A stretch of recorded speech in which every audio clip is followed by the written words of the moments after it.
Allô? Pardon, bonjour. Bonjour. S'il vous plaît, vous m'entendez? Oui, Oui, madame. madame. Ok, très bien. Le son est bas.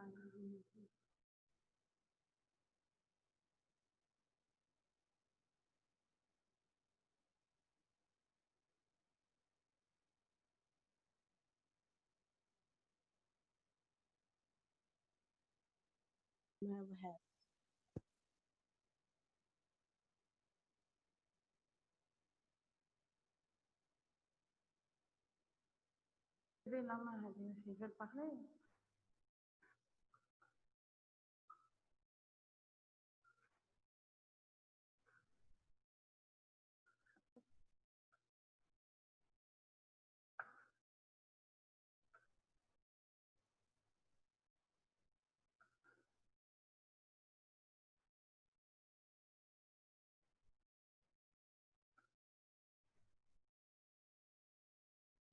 Il y a le son? Bonjour tout le monde. Vous m'entendez? Oui, Oui, madame. madame. D'accord. Alors, on commence aujourd'hui. C'est professeur Guilletti, je suis professeur en gynécologie obstétrique. Je vais vous présenter aujourd'hui un résumé sur la gynécologie, la sémiologie gynécologique. Donc, en quelque sorte, c'est un résumé de ce que vous avez vu dans les cours précédents, d'accord? Et c'est un cours qui est interactif, c'est-à-dire vous pouvez poser vos questions. On est là beaucoup plus pour répondre aux questions sur les cours précédents. Donc, en quelque sorte, c'est pas vraiment un cours, mais c'est juste un résumé. Et là, vous pouvez vous poser vos questions sur les 6 cours déjà faits concernant la sémiologie gynécologique. D'accord? Donc, vous pouvez dès maintenant poser vos questions et je suis là pour répondre aux questions. Et faire un petit résumé sur les cours précédents. C'est l'étude synthétique de la gynécologie et l'obstétrique. Donc, en introduction, on va parler en premier de l'observation en gynécologie ou bien l'examen gynécologique. Donc, l'examen gynécologique, c'est comme la consultation, c'est comme toutes les consultations, ça obéit aux mêmes règles que la consultation normale. Le but beaucoup plus, c'est un but soit dépistage, on fait une consultation pour un dépistage, soit pour un diagnostic, une prise en charge thérapeutique ou bien pour une surveillance.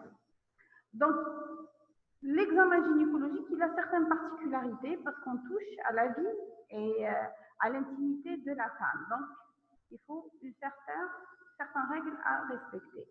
Donc, comme toute consultation, on commence toujours, comme tout examen ou observation médicale, le maître à bord, c'est l'interrogatoire. Toujours commencer par l'interrogatoire. Comme ça, on va mettre la femme en confiance. Après, quand on fait notre examen clinique.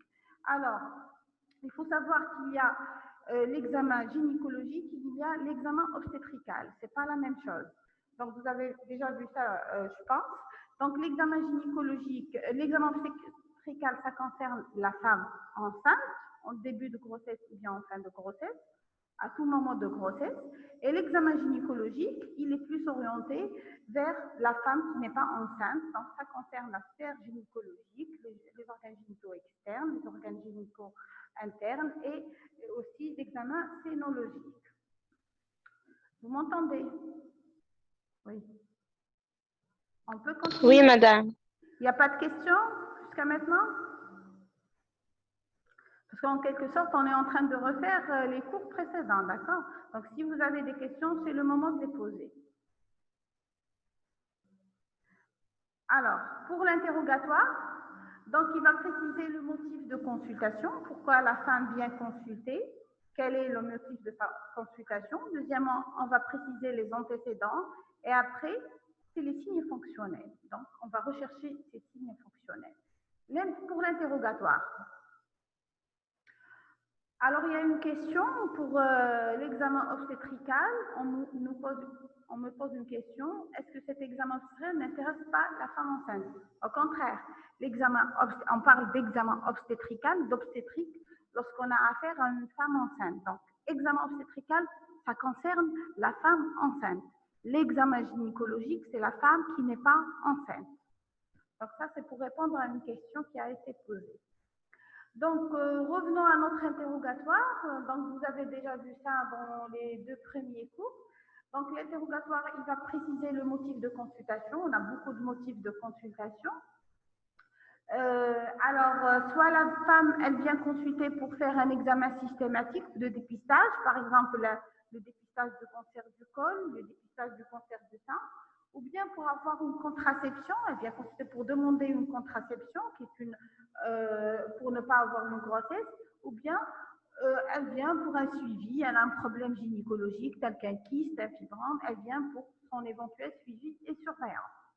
Elle peut venir aussi consulter pour un problème au niveau du cycle menstruel ou bien au niveau des règles. Aussi, elle peut venir consulter pour des douleurs pelviennes que ce soit des douleurs aiguës dans le cadre de l'urgence ou bien des douleurs chroniques. Aussi, on peut avoir comme motif de consultation les leucorrhées, qui sont des pertes qui sont anormales, qui ne sont pas physiologiques. Il y a les leucorrhées physiologiques, il y a les leucorrhées pathologiques, ce n'est pas la même chose. Et aussi pour un saignement ou bien pour un problème de fertilité ou d'infertilité. Ça, c'est les motifs qui peuvent conduire une femme à venir voir ou consulter son gynécologue. Alors, on passe.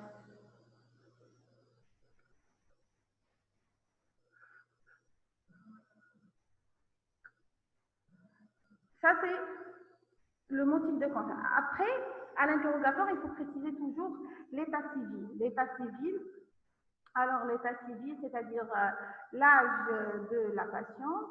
Bon, on va mettre les questions encore. Hop, plus. Alors, je vais juste pour lire les questions à l'ensemble.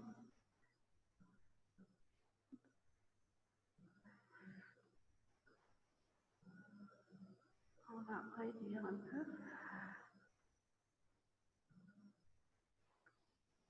Alors, la stérilité, on nous pose une question, c'est quoi une stérilité? Donc, la stérilité, c'est le fait de ne pas avoir d'enfant, de grossesse, après 2 ans de mariage. Si on a une femme qui est mariée depuis 2 ans avec des rapports réguliers, non protégés, et elle n'a pas pu avoir une grossesse, c'est la définition de la stérilité. Donc, c'est 2 ans de rapports non protégés et réguliers. OK? Oui, notre cours, il concerne l'étude scientifique de la gynécologie, ok? Donc, on revient à l'interrogatoire. On a dit qu'on va préciser l'état civil, l'âge de la patiente, parce qu'il y a des pathologies qui sont en rapport avec l'âge, la profession de la patiente et aussi le niveau socio-économique.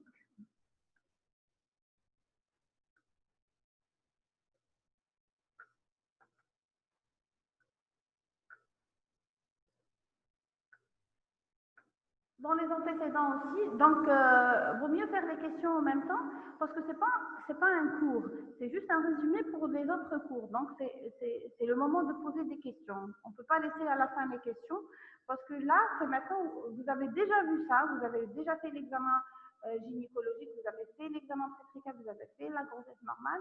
Donc tout ça résume les autres cours. Donc on peut poser des questions et on est là pour répondre à ces questions. Donc, l'étude des antécédents, vous avez les antécédents familiaux et les antécédents personnels.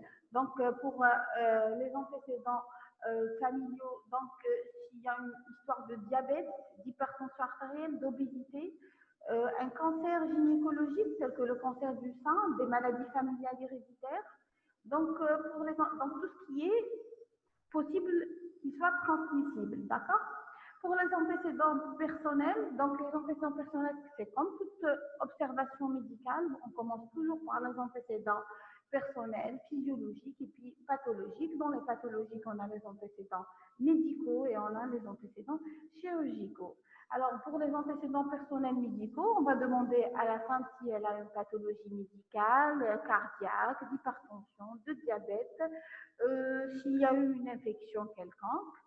Pour les antécédents chirurgicaux, nous, on s'intéresse beaucoup plus à la sphère gynécologique, c'est-à-dire si elle a été opérée déjà sur le pelvis, ce qui nous intéresse. Une appendicectomie, une intervention sur l'appareil génital, peut-être un fibrome, un kyste, tout ça, tout ce qui concerne des interventions sur le pelvis. Pour les antécédents gynécologiques, toujours préciser la ménarchie, c'est-à-dire la puberté, l'âge de première règle. Donc l'âge de première règle, c'est entre 12 et 14 ans. Il y a un problème dans la puberté. Donc ce qui est pathologique, c'est la puberté précoce et la puberté tardive. La puberté précoce, c'est avant, si la fille elle a eu ses menstruations, ses règles avant 8 ans, c'est de la puberté précoce. Alors la puberté tardive, c'est au-delà de 14 ans. Là, on cherche s'il y a un problème quelconque. Donc, les antécédents gynécologiques, on va parler du cycle mensuel, c'est-à-dire la durée du cycle. La durée normale du cycle, c'est 28 jours. Et maintenant, donc, sa régularité, est-ce que c'est un cycle régulier? Est-ce qu'il est irrégulier? Est-ce que c'est un cycle qui est court ou il est lent, pagnoménoré? Et puis, pour les règles, l'abondance du flux, est-ce qu'il y a une anomalie? Est-ce que c'est des règles abondantes? Est-ce que c'est des règles qui s'accompagnent de douleurs, de dysménorrhée? Donc, les dysménorrhées, c'est des douleurs au moment des règles. Vous avez vu ces définitions ailleurs.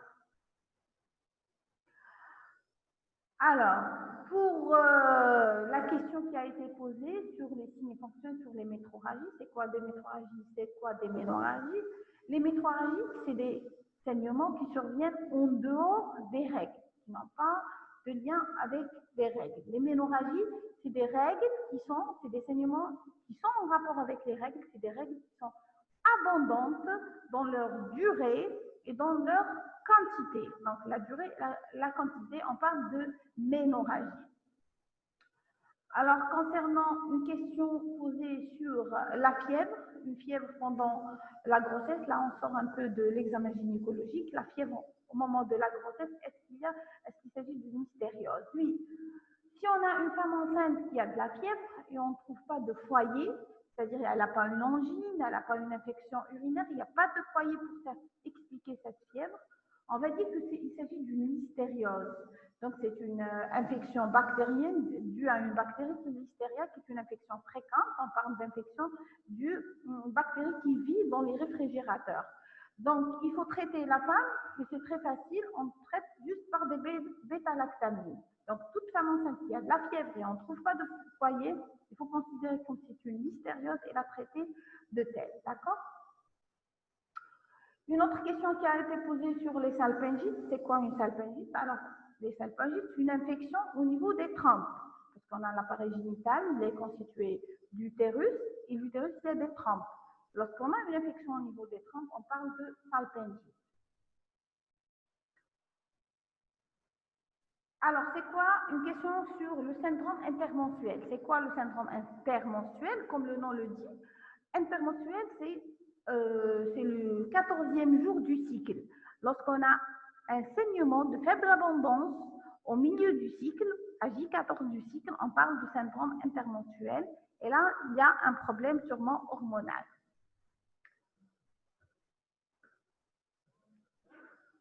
Alors, une autre question, pourquoi la femme prend des contraceptions microprogestatives après l'accouchement?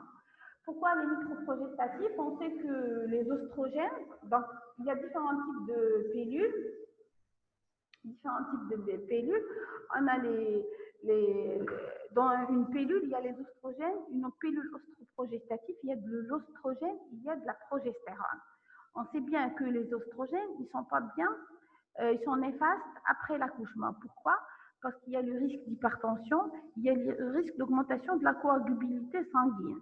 Donc, ils sont proscrits après l'accouchement. On ne donne pas d'ostroprogestatifs, mais on donne juste des progestatifs. C'est à cause du risque thromboembolique. D'accord? Donc, après juste l'accouchement, il faut donner une pilule microprogestative pour éviter le risque thromboembolique. On continue alors avec les questions. Est-ce que la puberté, il y a une question qui a été posée. Est-ce que la puberté précoce peut être une cause des maladies de l'utérus plus tard? Bon, c'est pas clair. On sort un peu du cours, d'accord?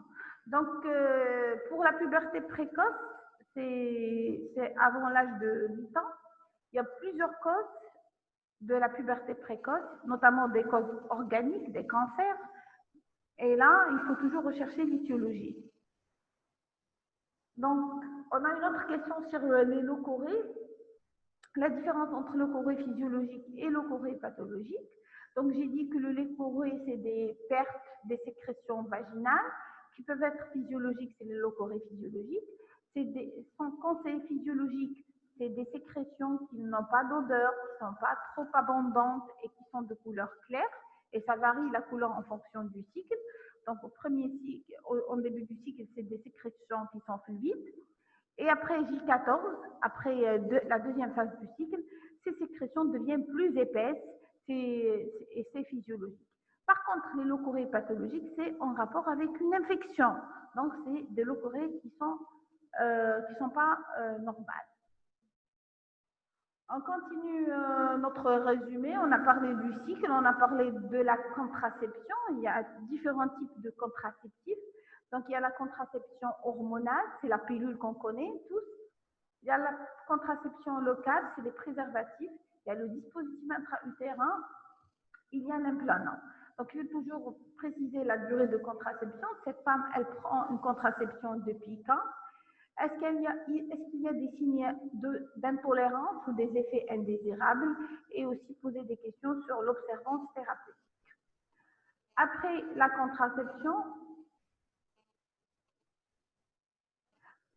contraception, on va parler aussi dans les antécédents gynécologiques, rechercher la pathologie gynécologique connue.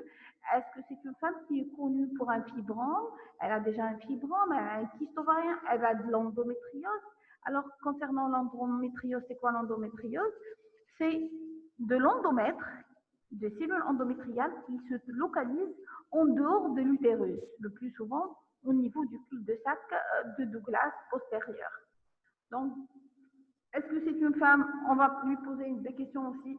Si une femme, elle a déjà des antécédents d'infection génitale, est-ce qu'elle a déjà eu une grossesse extra-utérine? Et puis, donc, on a parlé de la puberté, donc c'est la vie génitale de la femme, depuis sa puberté jusqu'à la ménopause. Donc, on va l'interroger sur toute sa vie génitale. On commence par la base, qui est la puberté. Est-ce qu'il y a des anomalies de la puberté? Après, on va l'interroger sur son cycle. Est-ce que son cycle, il est de durée normale? Est-ce qu'il est régulier? Est-ce que les règles sont d'abondance normale? Est-ce qu'il n'y a pas de signes accompagnant ces règles? Puis, on va l'interroger si elle est mariée ou même pas sur la contraception, est-ce qu'elle utilise un moyen contraceptif particulier? Là, on va préciser ce type de contraception, sa durée, sa tolérance. On l'interroge aussi si elle est déjà connue pour une pathologie gynécologique. Et puis, arriver pour une femme ménopausée qui est là, qui consulte, parce qu'on peut avoir des femmes à tout âge, on va lui demander s'il y a des signes accompagnant cette ménopause, le syndrome, qu'on parle du syndrome climatérique, les bouffées de chaleur, l'insomnie, tout ça, c'est des signes en rapport avec la ménopause. Et il faut bien définir la ménopause. C'est quoi une ménopause?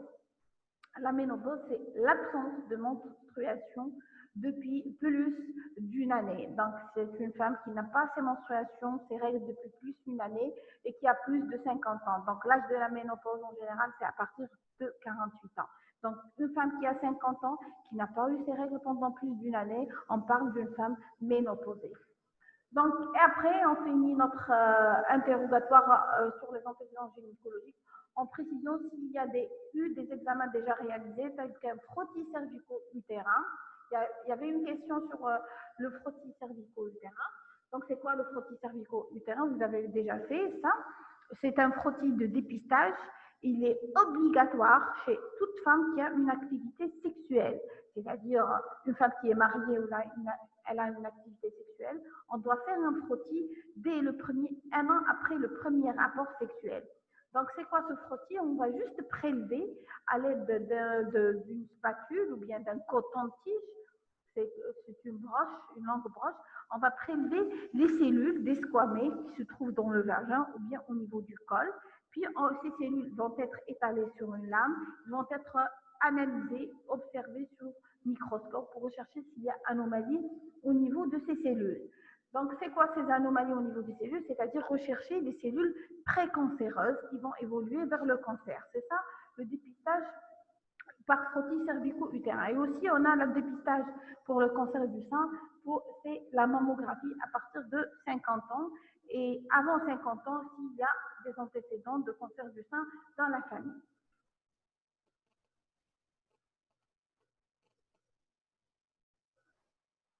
On dit, bon, il y a une question sur l'endométriose, c'est endométriose, d'accord? C'est de l'endomètre qui se trouve en dehors de la cavité utérine, surtout au niveau de l'ovaire, au niveau du cul-de-sac postérieur. Alors, on a terminé avec les antécédents gynécologiques. On va étaler toute la vie gynécologique de la femme. On passe aux antécédents obstétricaux. Quand on parle d'antécédents obstétricaux, c'est-à-dire grossesse. Donc, toujours préciser le nombre de gestations. Le nombre de gestations, c'est quoi? C'est le nombre de grossesses, quelles que soient leurs issues. Donc, combien elle a eu de grossesses. Donc, que ça se termine par un avortement ou par un accouchement par voie basse ou césarienne, on considère toute grossesse comme gestation. C'est ça la définition d'une gestation. Gestation égale grossesse, quelle que soit son issue. Après, on va parler de nombre de parité. Alors, le nombre de parité, c'est le nombre d'accouchements par voie naturelle. D'accord? Donc, parité, c'est accouchement par voie naturelle. Donc, on va préciser donc combien elle a eu de grossesse, combien il y a eu de parité. Quand je vous dis, c'est une deuxième geste, c'est-à-dire deux gestations. Deuxième geste, une parité, c'est-à-dire elle a eu deux grossesses, une parité, elle a eu un accouchement par voie basse, d'accord? Et l'autre gestité, on ne sait pas, ça peut être un avortement ou bien un accouchement par césarienne, d'accord? C'est ça la parité, c'est l'accouchement par voie naturelle. Donc, on va préciser l'évolution des grossesses antérieures, c'est-à-dire si elle a eu 3 grossesses, on va lui dire, alors la première grossesse, c'était quoi? Est-ce que c'était un accouchement normal, c'était un avortement? La deuxième grossesse, c'est quoi? Donc, on précise l'historique des grossesses précédentes. Donc, s'il y a eu un curetage, on doit préciser ce curetage, est-ce qu'il a été fait à quel âge de la grossesse? Parce que le curetage, c'est un facteur pour les synéchies et la stérilité tubaire, parce que c'est un geste qui est invasif. Donc, on va préciser le déroulement de l'accouchement. Est-ce que l'accouchement a été facile? Est-ce qu'il y a eu une aide instrumentale? Est-ce qu'il y a eu des déchirures périnéales? Alors, il y a une question sur le fibrome utérin. Est-ce que le fibrome utérin est une tumeur? Donc, maligne ou bénigne. Le fibrome utérin, c'est une hypertrophie du muscle lisse de l'utérus. L'utérus, c'est un muscle, l'utérus est constitué par 3 tuniques, l'endomètre, le myomètre et la séreuse. Donc, le fibrome, il se développe à partir des fibres musculaires lisses de l'utérus. D'accord? Et c'est une tumeur bénigne. Le risque de cancérisation est très, très, très rare. D'accord? Il n'y a presque jamais de transformation maligne. Donc, c'est une tumeur bénigne, le fibrome utérin. Okay? Une autre question sur le curetage, c'est quoi un curetage? Alors, le curetage, c'est une technique par laquelle on évacue le contenu d'une grossesse, une grossesse arrêtée ou en cours d'expulsion. Le but du curetage hémostatique et évacuateur, le but c'est quoi? C'est vider l'utérus des débris trophoblastiques. Il faut le vider, comme ça il va se rétracter. Il n'y aura pas d'infection du produit restant. Donc c'est un geste instrumental où on utilise une curette. Curette, ça ressemble un peu à une cuillère où on va gratter, on va vider l'utérus. D'accord? Pourquoi il y a des synéchies au niveau du curetage? Les synéchies, c'est quoi? C'est un accolement des feuillets internes de l'utérus. Donc, c'est un accolement au niveau de l'endomètre. Et s'il y a des synéchies, c'est de la fibrose, parce qu'un stade ultime de l'inflammation, c'est la fibrose. Donc, le curetage, il donne une infection. L'infection, elle évolue vers l'inflammation. Et le stade ultime de l'inflammation, c'est la fibrose. Donc, la fibrose, donc, on aura les deux feuillets de l'endomètre qui seront accolés. Et donc, cet utérus ne peut pas contenir une grossesse. C'est les synéchies utérines. D'accord? Alors, il y a une question, c'est quoi la grossesse molaire? Alors, la grossesse molaire, c'est une grossesse qui est pathologique. Elle est en rapport avec des anomalies chromosomiques. Donc, au lieu d'avoir un fœtus, on va avoir un placenta où il y a plein de kystes au niveau du placenta et on ne va pas avoir de fœtus. Et là, il faut faire un curetage évacuateur. Il faut faire évacuer cette grossesse molaire. Une autre question sur les ménorragies. On nous pose une question sur les ménorragies. Est-ce que l'hémorragie est un facteur de risque de fibrome? Non. Les ménorragies, ce n'est pas des facteurs de risque de fibrome. Les ménorragies, c'est un symptôme de fibrome. Une femme qui a des fibromes peut saigner abondamment pendant les règles. Il s'agit d'un symptôme plus qu'un facteur de risque. Alors, on continue avec les antécédents obstétricaux. Donc, on va parler aussi après l'accouchement des déroulements des suites de couches et l'allaitement maternel. Donc, après le motif de consultation, donc on interroge la femme pourquoi elle est venue, on précise ses antécédents familiaux, personnels et on s'intéresse beaucoup plus aux antécédents gynécologiques, la vie génitale de la femme et ses antécédents obstétricaux, c'est-à-dire si elle a eu des grossesses. On passe aux signes fonctionnels. Donc, ce sont des signes qui motivent la consultation. En fait, c'est le motif pour lequel la femme, elle vient consulter. On a parlé déjà des leucorrhées qui peuvent s'accompagner de prurites ou des brûlures vulvaires. On a des douleurs. Donc, si elle vient pour des douleurs, il faut toujours préciser la sémiologie de cette douleur. Est-ce qu'il s'agit de douleurs aiguës ou bien chroniques? Douleurs qui persistent plus de 6 mois sont considérées comme douleurs chroniques. Puis, préciser le siège de la douleur. Est-ce qu'au niveau de la fosse iliaque droite? Est-ce qu'au niveau de la fosse iliaque gauche? Est-ce que c'est au niveau de l'hypogastre? L'irradiation de cette douleur. La rythmicité, c'est-à-dire est-ce que ces douleurs sont rythmées par les règles, par exemple? C'est des douleurs qui accompagnent des règles. Est-ce qu'il y a d'autres signes associés? Après les douleurs, vous avez des femmes qui viennent consulter pour des troubles du cycle mensuel, tels que les métrorragies. On a déjà parlé de la définition des métrorragies. On répète encore. Les métrorragies, c'est des saignements anormaux qui surviennent en dehors des règles. Et puis, d'autres anomalies du cycle, des cycles qui sont lents, spanioménorrhées, des cycles qui sont courts, des règles qui sont abondantes, des ménorragies, abondantes de leur durée aussi. Donc, c'est des femmes aussi qui peuvent venir consulter pour des troubles mammaires. Donc, vous avez déjà vu la présentation sur la sémiologie mammaire. Elle vient pour des douleurs au niveau des seins, on parle de mastodynie, un écoulement mamelonnaire, une sensation de masse, une sensation au niveau de masse ou de nodule au niveau du sein.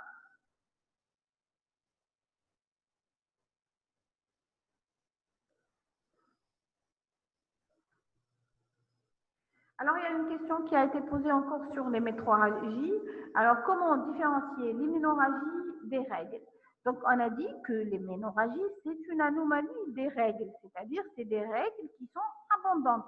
Normalement, la durée des règles, c'est en général 5 jours. Elle va avoir des règles pendant 10 jours.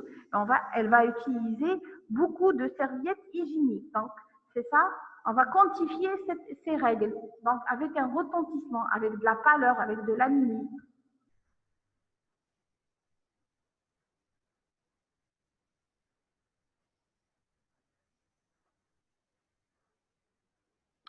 Puis après les troubles mammaires, vous avez des troubles de la fécondité, c'est-à-dire la stérilité, donc stérilité primaire ou secondaire, les troubles urinaires et les troubles sexuels, c'est-à-dire dyspareunie ou douleur, mastodénie ou des troubles au moment des règles, c'est les dyspareunies.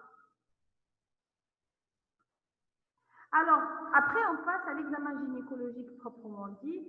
Donc, l'examen gynécologique, la patiente, elle doit être nue. Donc, il faut qu'il y ait un bon éclairage, une vessie qui est vide. Le mieux, c'est d'avoir un rectangle vide. Et on peut utiliser un spéculum, on peut utiliser des matériels pour faire le frottis cervico-utérin ou un écouvillon pour un prélèvement vaginal en cas d'infection. On commence toujours notre examen gynécologique par un examen général. Donc, c'est-à-dire préciser les constantes hémodynamiques, la coloration cutanéo-muqueuse, et puis le morphotype de la femme, c'est-à-dire son poids, sa taille, son indice de masse corporelle et le périmètre abdominal. Alors, l'examen, on commence toujours par l'examen de l'abdomen. La patiente, elle est allongée, les jambes pliées et l'abdomen relâché. Donc, on commence par l'inspection. Alors, l'inspection, on inspecte, on regarde. Donc, le mieux, c'est de faire votre examen gynécologique en même temps que votre interrogatoire. C'est-à-dire, vous commencez à interroger votre malade, votre patiente, et puis vous lui demandez de s'allonger sur la table d'examen.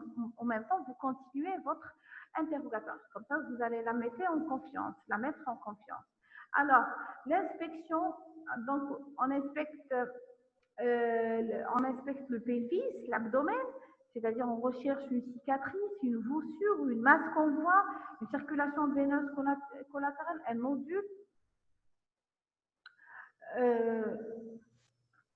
Après, c'est la palpation. Essentiellement, la palpation des fosses, on va palper les différents cadrans de l'abdomen.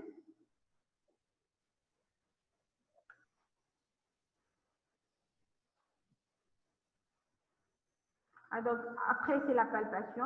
On recherche d'autres signes, l'examen de l'abdomen. Et puis, l'examen du périnée, l'examen spéculant, c'est l'état du col. Il faut préciser l'état de votre col.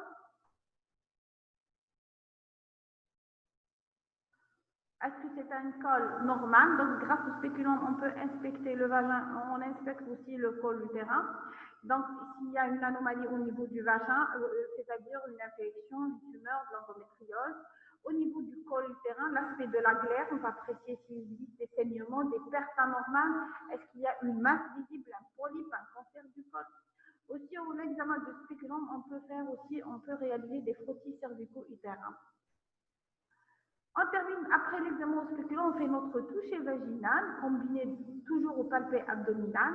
Là, on cherche, grâce au toucher vaginal, on va préciser les caractéristiques du col, les caractéristiques de l'utérus et les caractéristiques des cul-de-sac vaginaux, Douglas et latéraux. On termine notre examen par le toucher rectal. Il n'est pas systématique le toucher rectal. Donc, on fait le toucher beaucoup plus chez la fille vierge et c'est pour voir les organes génitaux internes. Donc, on termine notre examen gynécologique par l'examen des seins. Donc, toujours examen méthodique bilatéral et comparatif des deux seins avec l'inspection, la palpation, rechercher un nodule et préciser ses caractéristiques. Donc, on conclut en quelque sorte notre résumé sur la consultation gynécologique, qui est une occasion privilégiée d'information.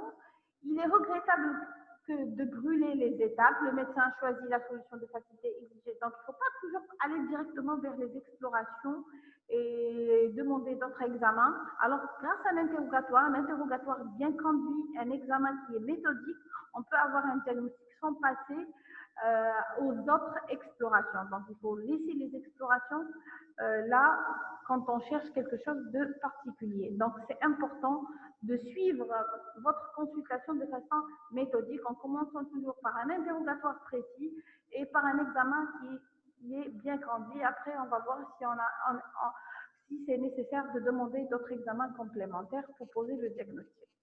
Alors, est-ce qu'il y a d'autres questions? Donc, je vois qu'il n'y a pas beaucoup de questions, apparemment c'est clair, pour la symbiologie gynécologique.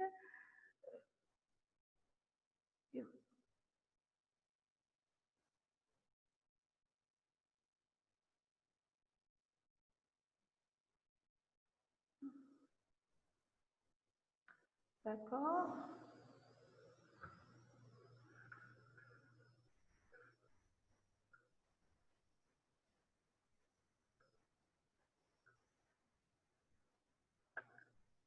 Donc, on va essayer de répondre aux questions. Donc, s'il vous plaît, vous pouvez poser vos questions. C'est le moment.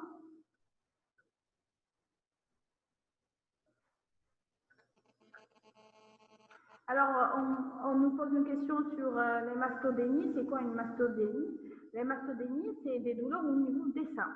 Donc, mastodénie, c'est des douleurs des seins. C'est des douleurs mammaires, ok? Donc, ça peut être hormonal. En général, c'est pas méchant, c'est pas en faveur d'une pathologie maligne. Mais on peut avoir aussi des mastodénies en cas de cancer du sein. Donc, plus c'est en rapport avec des troubles hormonaux. Alors, il y a une autre question sur le périnée. On nous dit, est-ce que la rééducation du périnée existe en Algérie après l'accouchement? Oui, il y a des centres de rééducation. Ça existe. Il y a une question sur l'ectropion. C'est quoi un ectropion? C'est écrit dans le cours. Ectropion, c'est lorsqu'on met notre spéculum, lors de l'examen spéculum, on observe le col. S'il y a une rougeur au niveau du col, c'est de l'ectropion. C'est de l'ectropion de la définition exacte. C'est une définition histologique. C'est l'extériorisation de l'épithélium glandulaire vers l'épithélium épidermique du col utérin. Donc, c'est l'endocole qui ressort vers l'exocole. Et ça va disparaître. C'est un truc de régénération. C'est pas vraiment pathologique. Alors, il y a juste une définition de l'endométriose. On nous demande c'est quoi l'endométriose. On l'a dit, l'endométriose, c'est des cellules endométriales qui se trouvent en dehors de l'utérus. Alors, il y a une question aussi sur le spéculum. C'est quoi l'examen au spéculum? Le mot spéculum. Donc, vous avez des images dans le cours du spéculum. Vous avez des images. C'est quoi un spéculum? Donc, vous allez voir votre cours sur le deuxième cours sur l'examen gynécologique où il y a des photos sur le spéculum. Donc, c'est un instrument à l'aide duquel on introduit dans le vagin et grâce à cet spéculum, on écarte les deux parois du vagin. Et lorsqu'on écarte les deux parois du vagin, on va au fond et on peut voir le col utérin. Ça nous permet de voir les parois du vagin et aussi le col utérin.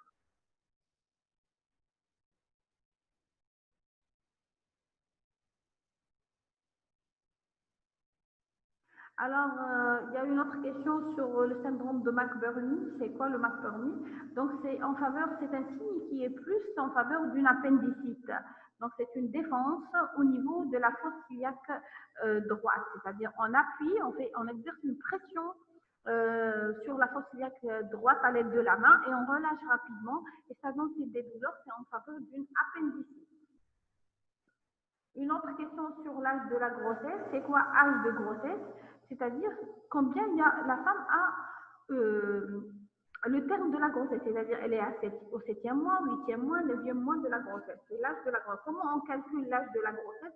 C'est à partir de la date des dernières règles. Donc on va demander à la femme quand est-ce qu'elle a eu ses dernières règles. À partir de la date des dernières règles, on peut calculer l'âge de la grossesse.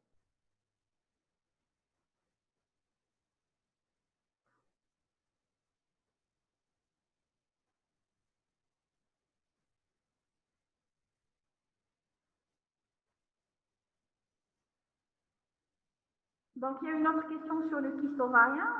Donc, le kyste ovarien fonctionnel peut-il réapparaître après sa disparition? Oui, on dit oui, il peut réapparaître parce qu'il est fonctionnel. Fonctionnel, c'est-à-dire il est en fonction du cycle mensuel. S'il y a